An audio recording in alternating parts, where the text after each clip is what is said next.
Hello friends, இன்றைக்கி இந்த வஞ்சர மீன் பீஸை வறுவல் பண்ணி எடுத்துக்கலாம்.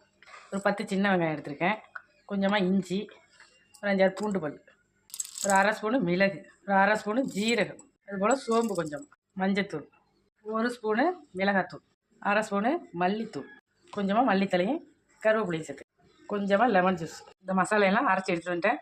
மீனுக்கு தேவையான உப்பு, ஒரு ஸ்பூனு அரிசி மாவு, இது எல்லாத்தையும் நல்லா ஒரு முறை கலந்துக்கலாம். இந்த மீன் துண்டை இந்த மசாலையில் போட்டு நல்லா இது போல் பரட்டி எடுத்துக்கணும்.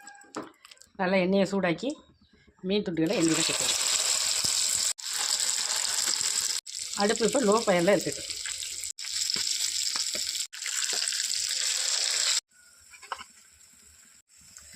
நல்லா வறுபட்டுருச்சு, மசாலையெல்லாம் நல்லா ஒட்டி சூப்பராக இருக்குது. ஒரு அருமையான மீன் வறுவல் ரெடி. இது போல் நீங்களும் உங்கள் வீட்டில் ஒரு முறை ட்ரை பண்ணி பாருங்கள். நெக்ஸ்ட் வீடியோவில் பார்க்கலாம். பாய்.